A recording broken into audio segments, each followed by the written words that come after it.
RCF Notre-Dame.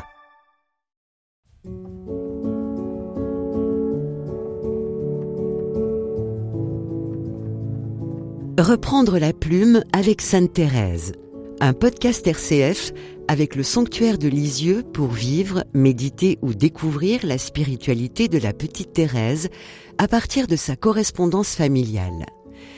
Des lettres lues par la comédienne Marguerite Klockner et commentées par le père Emmanuel Schwab, recteur du sanctuaire. Lettre numéro 92 à Marie Guérin. Marie Guérin est la cousine de Thérèse, la deuxième fille d'Isidore Guérin et de Céline, sa femme. Et Marie a 2 ans et demi de plus que Thérèse, elle a presque 19 ans. Elle est à Paris pour l'exposition universelle et elle écrit une lettre désespérée à sa cousine. Elle lui dit « Paris n'est pas fait pour guérir les scrupuleux, je ne sais plus où tourner mes regards. Si je fuis une nudité, j'en rencontre une autre, et ainsi de suite toute la journée, c'est à mourir de chagrin. Il me semble que c'est par curiosité, il faut que je regarde partout. Il me semble que c'est pour voir du mal. Je ne sais si tu vas me comprendre. J'en ai tant dans ma pauvre tête que je ne sais le débrouiller. Le démon ne manque pas non plus de me rappeler toutes ces vilaines choses que j'ai vues dans la journée, et c'est un autre sujet de tourment. Comment veux-tu que je fasse la Sainte Communion demain et vendredi ? Je suis obligé de m'en abstenir, c'est la plus grande épreuve. Jamais je n'avais ressenti autant d'amour pour la communion.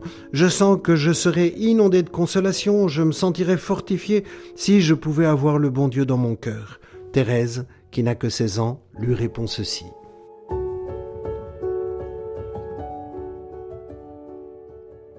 Jeudi 30 mai 1889. Ma petite sœur chérie, tu as bien fait de m'écrire. J'ai tout compris. Tout. Tu n'as pas fait l'ombre du mal. Je sais si bien ce que sont ces sortes de tentations que je puis te l'assurer sans crainte. D'ailleurs, Jésus me le dit au fond du cœur. Il faut mépriser toutes ces tentations, n'y faire aucune attention. Faut-il te confier une chose qui m'a fait beaucoup de peine ?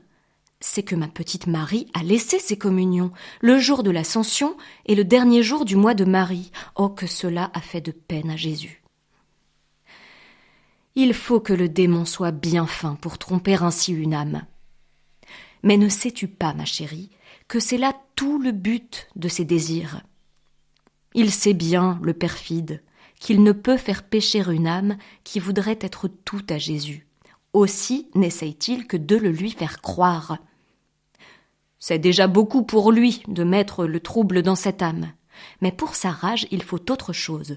Il veut priver Jésus d'un tabernacle aimé. Ne pouvant entrer dans ce sanctuaire, il veut du moins qu'il demeure vide et sans maître. Hélas, que deviendra ce pauvre cœur ? Quand le diable a réussi à éloigner une âme de la Sainte Communion, il a tout gagné et Jésus pleure. Ô ma chérie, pense donc que Jésus est là, dans le tabernacle, exprès pour toi seul. Il brûle du désir d'entrer dans ton cœur. Va, n'écoute pas le démon, moque-toi de lui, et va sans crainte recevoir le Jésus de la paix et de l'amour. Mais je t'entends dire...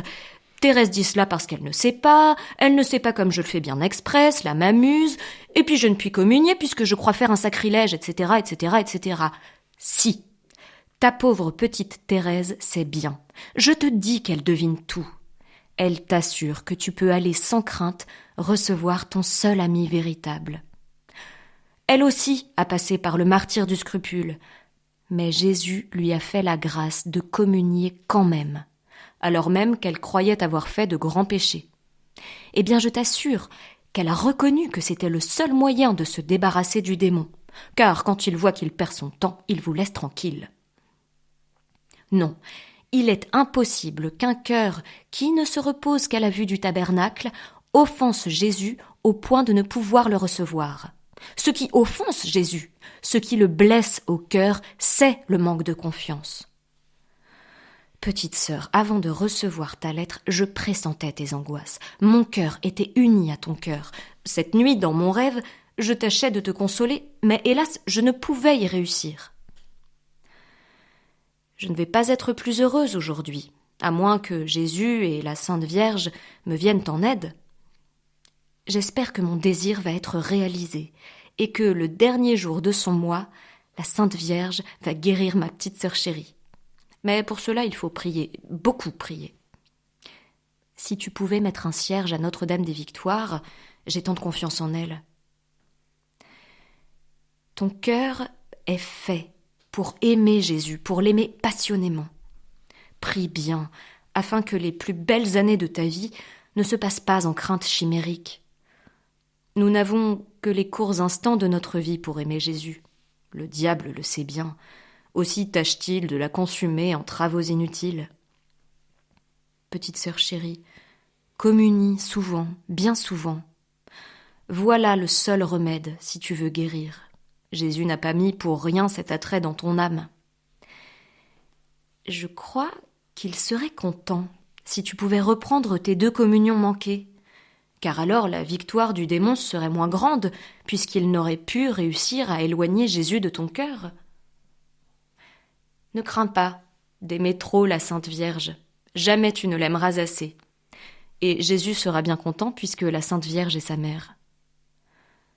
Adieu, petite sœur. Pardonne mon brouillon que je ne puis même relire, le temps me manquant. Embrasse pour moi tous les miens.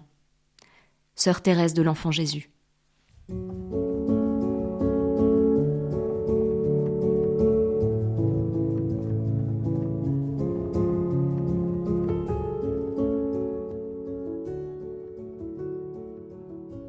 Cette lettre inspirera ou aidera le pape Saint Pie X à inciter à la communion fréquente et à inviter à faire plutôt la première communion aux enfants.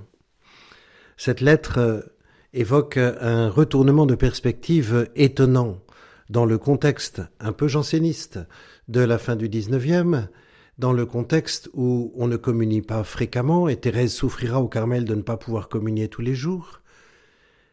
Et quelle est cette inversion de perspective ? C'est que Thérèse ne regarde pas le besoin qu'aurait sa cousine Marie de recevoir Jésus pour résister aux tentations. Elle contemple ce que veut faire Jésus, elle contemple le fait que c'est Jésus qui veut entrer dans le cœur de Marie. Et c'est cela qui est étonnant. Ô ma chérie, pense donc que Jésus est là dans le tabernacle exprès pour toi seul, il brûle du désir d'entrer dans ton cœur. Ce retournement de perspective dit la liberté spirituelle qu'a Thérèse de contempler le mystère du Christ. Et finalement, toute sa vie, et à travers tous ses écrits, c'est ce qu'on remarque, c'est qu'elle part de Jésus. Elle ne regarde pas nos besoins, nos envies, nos désirs d'abord, mais elle regarde d'abord ce que fait le Seigneur. Et ce qu'elle contemple dans le mystère de l'Eucharistie, c'est qu'il veut se donner à nous. Et elle est toujours dans cette absolue confiance en Jésus. Elle en arrive à dire dans cette lettre, ce qui offense Jésus, ce qui le blesse au cœur, c'est le manque de confiance. Et pour aider sa cousine à vraiment accueillir le Seigneur, elle lui dévoile d'une certaine manière le fait que ton cœur est fait pour aimer Jésus, pour l'aimer passionnément. Et ce que Thérèse dit là à sa cousine, chacun de nous peut l'entendre. Oui, notre cœur est fait pour aimer Jésus, pour l'aimer passionnément, et Jésus veut venir habiter dans ce cœur. Avec Sainte Thérèse, prenez le temps d'une pause spirituelle à Lisieux et envoyez une lettre à un proche depuis le sanctuaire. Une expérience inédite pour retrouver le goût d'écrire à ceux que vous aimez. Plus d'infos sur thérèse-de-lisieux.com.